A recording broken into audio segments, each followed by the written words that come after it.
سامعین گرامی قدر، آپ عام طور پر یہ سنتے رہتے ہیں کہ احکام عشرہ کا تذکرہ کیا جاتا ہے،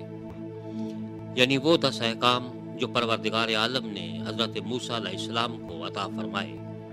اور آپ نے قوم بنی اسرائیل کو سنا دیے۔ لیکن جب آپ غور کرتے ہیں تو آپ کو معلوم یہ ہوتا ہے کہ وہ احکام نہیں ہیں، بلکہ اس سے بڑھ کر کوئی چیز ہے۔ ہم یہ معلوم کرنے کی کوشش کریں گے کہ آخر وہ کن حالات میں دیے گئے، وہ تعلیم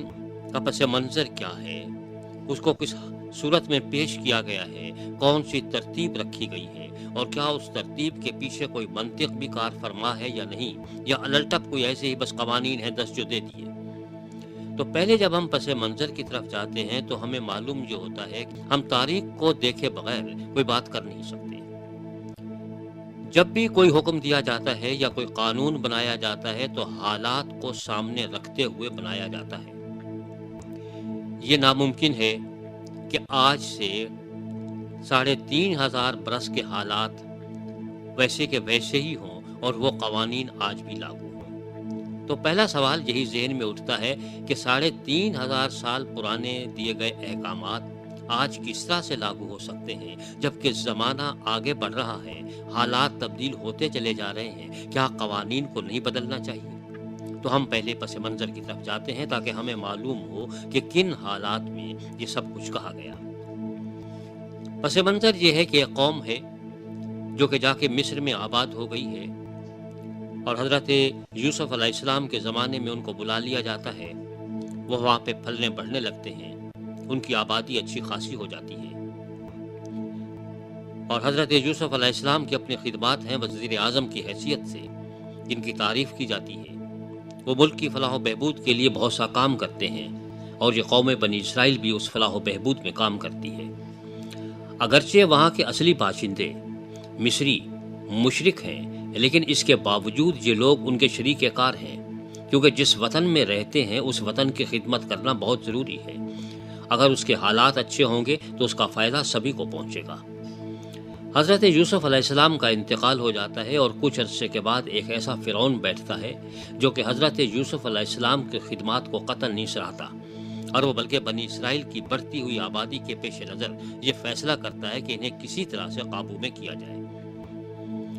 ان کے بچے مارنے شروع کر دیتے ہیں، لیکن اس سے بھی کام نہیں بنتا ہے۔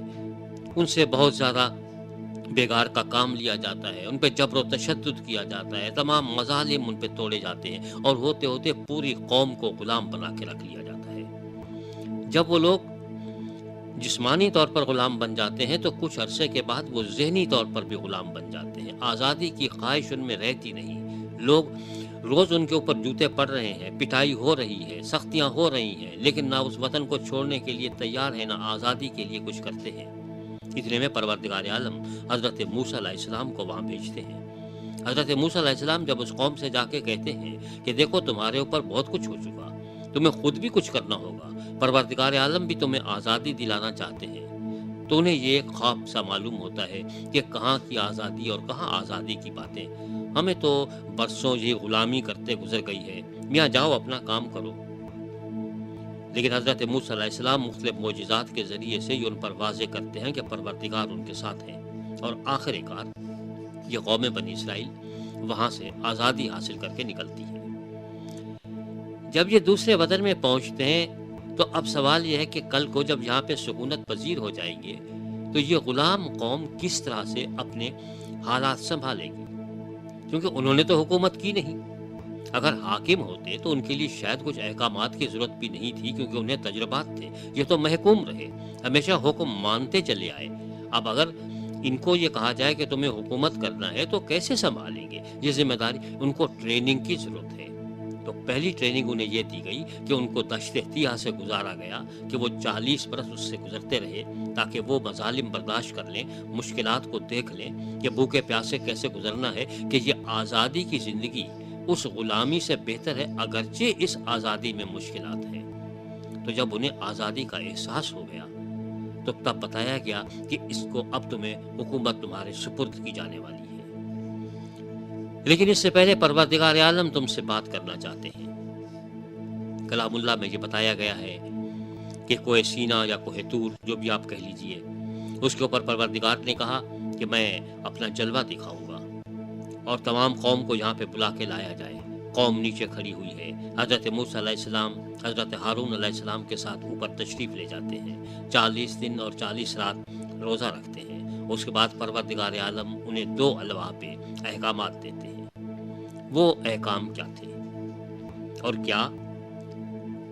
وہ 10 احکام لکھنے کے لیے 2 بڑی بڑی لمبی چوڑی تختیوں کی ضرورت تھی؟ یہ وہ سوالات ہیں جو ذہن میں اٹھتے ہیں اور ان کا کوئی جواب ہونا چاہیے کہ وہ تو ایک چھوٹے سے کاغذ کے اوپر بھی 10 آپ جرم احکام لکھ سکتے ہیں۔ وہ ہے کیا؟ ہم آپ کو پڑھ کے دکھائی دیتے ہیں۔ آپ ان کے لیے 2 تختیوں کی شاید لمبی چوڑی پتھروں کی ضرورت نہیں ہے۔ احکام یہ ہے کہ خداوند تیرا خدا جو تجھے ملک مصر سے اور غلامی کے گھر سے نکال لایا میں ہوں۔ میرے حضور تو غیر معبودوں کو نہ ماننا، تو اپنے لیے کوئی تراشی ہوئی مورت نہ بنانا، نہ کسی چیز کی صورت بنانا جو اوپر آسمان میں یا نیچے زمین پر یا زمین کے نیچے پانی میں ہے۔ تو ان کے آگے سجدہ نہ کرنا اور نہ ان کی عبادت کرنا، کیونکہ میں خداوند تیرا خدا غیور خدا ہوں، اور جو مجھ سے عداوت رکھتے ہیں ان کی اولاد کو 3ری اور 4تھی پشت تک باپ دادا کی بدکاری کی سزا دیتا ہوں، اور ہزاروں پر جو مجھ سے محبت رکھتے اور میرے حکموں کو مانتے ہیں رحم کرتا ہوں۔ تو خداوند اپنے خدا کا نام بے فائدہ نہ لینا، کیونکہ جو اس کا نام بے فائدہ لیتا ہے خداوند اسے بے گناہ نہ ٹھہرائے گا۔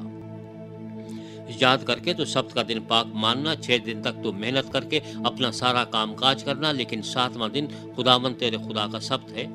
اس میں نہ تو کام کرے، نہ تیرا بیٹا، نہ تیری بیٹی، نہ تیرا غلام، نہ تیری لونڈی، نہ تیرا چوپایا، نہ کوئی مسافر جو تیرے ہاں تیرے پھاٹکوں کے اندر ہو،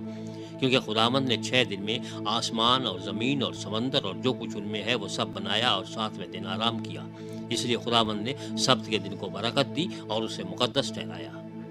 تو اپنے باپ اور اپنی ماں کی عزت کرنا تاکہ تیری عمر اس ملک میں جو خداوند تیرا خدا تجھے دیتا ہے دراز ہو۔ تو خون نہ کرنا، تو زنا نہ کرنا، تو چوری نہ کرنا، تو اپنے پڑوسی کے خلاف جھوٹی گواہی نہ دینا، تو اپنے پڑوسی کے گھر کا لالچ نہ کرنا، تو اپنے پڑوسی کی بیوی کا لالچ نہ کرنا، نہ اس کے غلام اور اس کی لونڈی اور اس کے بیل اور اس کے گدھے کا، اور نہ اپنے پڑوسی کی کسی اور چیز کا لالچ کرنا۔ آپ بتائیے کہ اتنی ذرا سی عبارت کے لیے اتنی لمبی چوڑی 2 پتھر کی تختیاں چاہیے؟ جب ہم آثار قدیمہ کی طرف جاتے ہیں تو ہمیں معلوم یہ ہوتا ہے کہ اس زمانے میں جب بادشاہ کوئی ملک فتح کرتا تھا تو ملک فتح کرنے کے بعد اپنا قانون بڑے بڑے پہاڑوں کے اوپر کندہ کر کے یا بڑے بڑے تختیوں کے اوپر کندہ کر کے مختلف مقامات پہ لگوا دیا کرتا تھا تاکہ آنے جانے والے دیکھیں۔ اس کی مثال ایک ہمارے ہاں موجود ہے کہ جب اشوکا نے یہ فیصلہ کیا کہ اب میں فوج ختم کر دوں گا، اور اس کے بعد اس نے امن و امان کا ایک دورہ شروع کیا، پوری فوج اس نے ختم کر دی، اور لوگ کہتے رہے کہ صاحب آپ فوج ختم کر رہے ہیں، ادھر ادھر کے ممالک حملہ کر دیں گے۔ اس نے کہا نہیں، کوئی حملہ نہیں کرتا، کوئی سوال ہی پیدا نہیں ہوتا، جب ہم کسی سے نہیں لڑتے تو کوئی ہم سے کیوں لڑے گا۔ اور اس نے اپنے قوانین مختلف پتھروں پر لکھوا کے مختلف جگہ پہ ان کو گاڑ دیا، اور وہ اشوکا کی یادگاریں آج تک موجود ہیں۔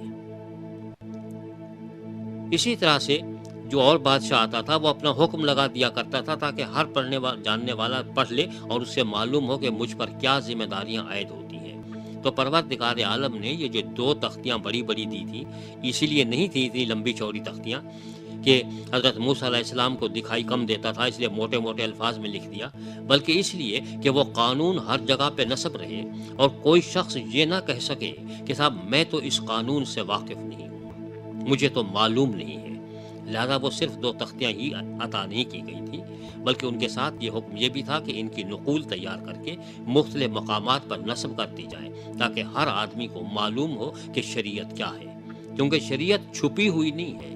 شریعت چھپی ہوئی ہے، سامنے ہے، ظاہر ہے۔ جب تک قانون کے بارے میں لوگوں کو معلوم نہیں ہو، آپ کسی کو قانون کی خلاف ورزی کی سزا کیسے دے سکتے ہیں؟ ہمارے یہاں قوانین ایسی زبان میں ہوتے ہیں جو لوگ کی سمجھ میں نہیں آتے، ٹیڑھی ترچھی زبان میں، عام آدمی تک وہ پہنچ نہیں پاتے، اسے معلوم بھی نہیں ہوتا، انگریزی میں یا کسی اور زبان میں ہوتے ہیں۔ لیکن یہاں پر پروردگار عالم نے وہ زبان استعمال کی جو لوگ استعمال کرتے تھے، یہ نہیں کہ اپنی زبان میں کچھ کہا ہو، لوگوں کی زبان میں وہ قوانین دیے جن کو عام طور پر احکام عشرہ کہا جاتا ہے، اور وہ ان کے سامنے پیش کیے۔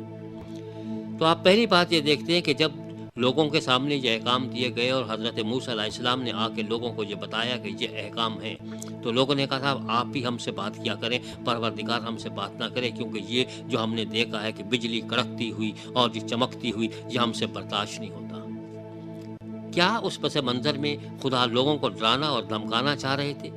یا اپنے جاہ و جلال کا اظہار کر رہے تھے اور یہ بتا رہے تھے کہ دیکھو یہ جس خدا کی طرف سے احکام نازل ہو رہے ہیں وہ بڑے جاہ و جلال والا خدا ہے، اگر تم نے ان قوانین کی خلاف ورزی کی